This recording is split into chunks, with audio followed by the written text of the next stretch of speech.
What's up guys? Welcome to Cassyy Reacts at ang ating ire-react po natin ngayon ay galing kay AM Hoops. Ayun po ay tawag na reacting to NBA GM's prediction for this season. Syempre ako ay isang NBA fan, basketball fan, and sports in general. My top 2 sports ay table tennis and basketball. Syempre, third ay volleyball. And ang ating pong papanoodin ngayon ay ang reaction ni AM Hoops dito po sa ating NBA GM prediction. So alam ko na yung iba, mostly Miami Heat based. Syempre ako ay isang Miami Heat fan for over 11 years na, since 2011 ba? Since 2011 ako ay isang Miami Heat Heel pala tawag na Heatel. Yun lang. I-start po natin ang ating video. Sorry po sa ilang buwan ko pong absence. Medyo busy lang po talaga ako sa pag-aaral and hobby ko lang po ito. So, please enjoy the video and let's get started. Casey, and the NBA GM survey just came out on NBA.com, go. and they come out with this every single year, and they don't always get it right. Like a couple of years ago, they said, who would you want to build your team around? They picked Karl Anthony Towns, like over LeBron or Giannis. So sometimes the answers are crazy. And the cool thing is, A, it's anonymous, so these GMs can feel free to answer honestly. And two, you can't vote for your... Yung depensa niya lang talaga yung sobrang... yun yung weakness ni Karl Anthony Towns, yun ay ang kanyang depensa. Hindi siya magaling dun sa part na yun, kahit center siya. Pero superstar pa rin siya hanggang ngayon, syempre. Guys, so if they ask who is the best coach in the NBA, Pat Riley cannot vote for Eric Spoelstra. He has to pick someone else. Let's run through them and react real quick. Here we go.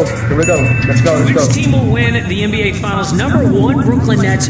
2, Lakers. 3, Bucks. But the Nets got 72% of the vote. Miami ako. Alam niyo bakit? Big 3. Lowry, Bam, Jamie. Napaka-bias ko pero may tiwala pa rin sa kanila. Napaka deep pa ng bench. Yung unit sila Duncan Robinson, Tyler Hero, PJ Tucker, Markieff Morris. Yun pa yung mga bata namin na sila. Grade 7, si Smart, si Stewart. Yun yung mga yun. Magagaling yung mga yun. Magagaling sa depensa. We got dogs sa South Beach. Maghanda kayo. Nets, Lakers, mas lalo yung Bucks. Opening night, maghihintay kami sa inyo. Tatambakan namin kayo.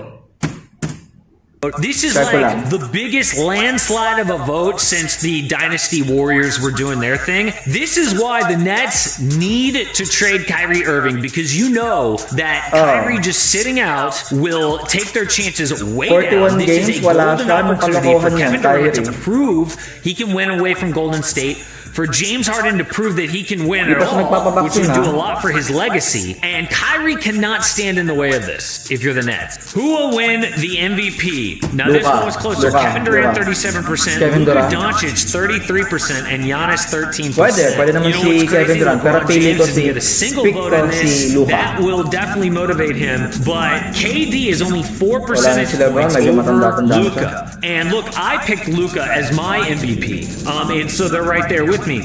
I would have picked Kevin Durant, but honestly, I think that he'll probably sit out more games than you would like for an MVP. But I also thought it was weird that the same GMs picked the Western Conference standings and they picked Dallas as 7th place. That's weird. If you're starting a franchise today, you could sign any player. Who would it be? Number 1, Luka, and number 2, Giannis. And it's weird. It's like both guys bring a really unique skill set, but I guess Luka is younger. And also, Luka brings that playmaking ability.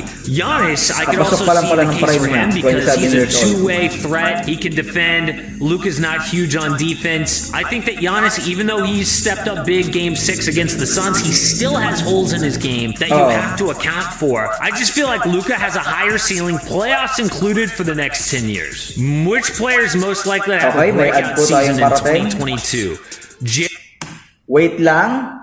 Pause muna natin to. 3, 2, 1. Mawawala yung ad na yan. Go. Okay, we're back. Ad break. Nag-ad break sa ad na ko po kasi. Okay. breakout star in the 2021-2022 season, pili ko dito si Tyler Hero. Dahil sa sobrang overrated niya, naging underrated na siya. Sa sobrang baba ng tingin ng mga tao sa kanya last season, oo, medyo hindi nag-met sa expectations ng mga tao yung season niya last year, pero account from the injuries niya, sa mga naging injuries, syempre yung short off season ng Miami at ng Lakers, excuse yun, syempre. Jar Jackson?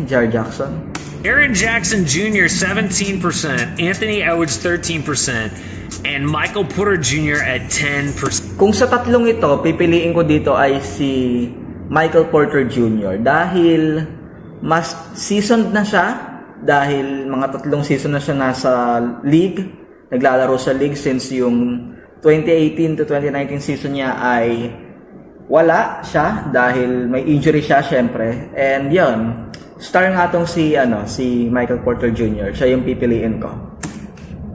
Wow. I would vote for Anthony Edwards because, you know, he was making the Rookie of the Year race really close last year toward the end of the year. I feel like if anyone is going to have a really big impact on his team, it's Anthony Edwards because he could actually lift the Timberwolves from the worst team in the NBA maybe to a playoff spot. That would take a huge breakout year. I just don't see, even if Jaren Jackson Jr. is at his best, that he's going to make that big of a difference for the Memphis Grizzlies because they already made the playoffs last year, and Ja Morant is the star of the show. Who's the best point guard in the NBA? Stephen Curry. That was easy, 57%. But may LeBron dyan. Who's the best shooting guard in the NBA? James Harden, 63%, followed by Devin Booker, then Luka Doncic.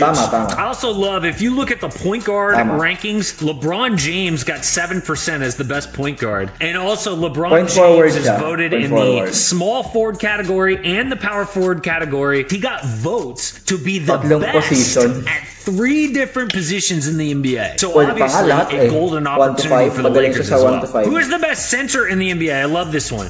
Nikola Jokic, Denver, 63%. Followed by Embiid, followed by Giannis, followed by Anthony Davis. That means Rudy Gobert didn't get any votes. Center? Hindi center si Giannis. Dapat nandiyan si Bam. Anthony Davis, that means Rudy Gobert didn't get any votes, which is very cold because this is a man who has won 3 Defensive Player of the Year awards, and he has a $200+ million contract, but he didn't get a single vote for Best Center. That is insane. That shows you how much disrespect the defensive side of the ball is getting these days, right? Like, I think that these GMs defense and defense is meaning less and championships, less guys, in today's NBA, and they're valuing offense. What other reason would you say that a guy who won 3 Defensive Player of the Years gets 0 votes in Gobert? Offensive moves. Who had the best overall moves this season? Miami Heat win in a landslide, 47%. Wow. The Lakers, 17%. And the Nets, 7%. And which player will have the biggest impact? Kyle Lowry. Yes. I mean, that may be the biggest chunk of a vote of any of these questions, Kyle Lowry. So the GMs love Kyle Lowry. I still don't think it's enough. Anong hindi enough? Enough na yon. Kung gusto niyo pumunta, mga stars ng NBA, pumunta kayo sa amin. Welcome na welcome kayo. Si Victor Oladipo pa pala. Kapag yon bumalik naging star, nakuko. Tapos na. To put them over the top to actually win the championship, because we saw that Jimmy Butler needs someone who's really like a 1A, like a step above Jimmy Butler to win. Si Bam, may injury lang talaga si Bam last 2 seasons, last year sa finals. Injured si Bam, injured si Dragic. Yung 2 of the best players namin nung 2020 finals, wala. Na-injured ng game 1. That we're missing in the bubble, I just don't think Kyle Lowry is that guy. Which team will be most improved this season? The Bulls won at 27%, then the Warriors, and the Lakers at 13%. The GMs did not give credit to the Bulls offseason, but at the same time, they say the Bulls will be most improved. Isn't that weird? I mean, there's a discrepancy there. They believe in the Bulls. I don't believe in the Bulls. They look good during preseason, but I'll be really interested to see. Forget preseason. Let's talk regular season when the defenses are more improved and everyone's playing their starters and guys are really trying on offense. how much will the Bulls' bad defense matter? I'm betting it's going to matter a lot, but obviously the GMs disagree. Pero si Lonzo magaling Rookie of sa the year, depensa yun. Jalen Green wins with 47%, a full... Proud Pinoy to. Proud Pinoy ako. Proud Pinoy. Tama yan. Si Jalen Green mag-rookie of the year. Char. 7 points Cade above Cunningham, Cade Cunningham. siyempre. I 100%. completely disagree with that. I think that, Cade yes, Cunningham Jalen talaga. Green is going to score a lot, and he's going to play a lot for the Houston Rockets, but I think that Cade Cunningham brings it Mas on malaki both yung impact ends. ni Cade. He can score, he can play make, and he can defend. And to me, that's going to lead to a few more wins. And as long as he can stay healthy, now he's going to be out for the opener perhaps, but as long as he can stay healthy, I am a Cade guy. Yes. Which rookie will be the best in 5 years? Evan Mobley won this thing with 33%. That sounds crazy because they all picked Jalen Green for Rookie of the Year, then Cade Cunningham, and Cade was the #1 overall pick. People think Cade's going to be a franchise player, but I see why they picked Evan Mobley. They did it because he is a big man, and big men take a while to develop. Think about how long Giannis took to develop, or Nikola Jokic, a second-round pick to an MVP now in like his 7th year, right? Or DeAndre Ayton, #1 overall pick. Big men take a while to develop. In year 3, DeAndre Ayton popped in the playoffs. And so I think this is sort of the GMs knowing, you know, a little bit more than just your random fan. Might be really surprised at Evan Mobley. I get where they're coming from, but I still, again, I love Cade Cunningham as a franchise type player. Maybe Cade #1 and Mobley #2 for me. Yes. Who is the best head coach in the NBA? Eric Eric Spoelstra. Spoelstra, yes, 55%. A huge chunk of the vote. Monty Williams 17%, Quinn Snyder 14%, and Pop 10%. Budenholzer 3%. So every single guy other than Spoelstra comes from the Greg Popovich coaching tree.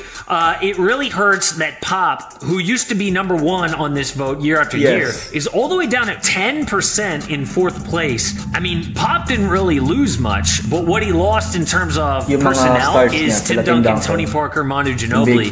And so maybe people are just using that as a way to say that, yeah, Pop really, a lot of his greatness was made by the players that he had, like Tim Duncan. And once Tim leaves, Pop's teams are in the lottery every year, right? I get that, but at the same time, you could say the exact same thing about Eric Spoelstra. The difference is, Spo coaches in Miami, which is a free agent hotbed, right? Parang hindi naman eh. Masalo ng 2015 to 18. Wala kami nakuha free agent na star level free agent. Except kay Wade. Tinrade namin kay Wade. Ulit. They always sign free agents. You know, guys want to sign and trade there, get traded there. And so, to me, the answer is still Greg Popovich. He's just in little old San Antonio, where basically they have to draft and develop and be smarter than those big markets like LA, New York, and Miami.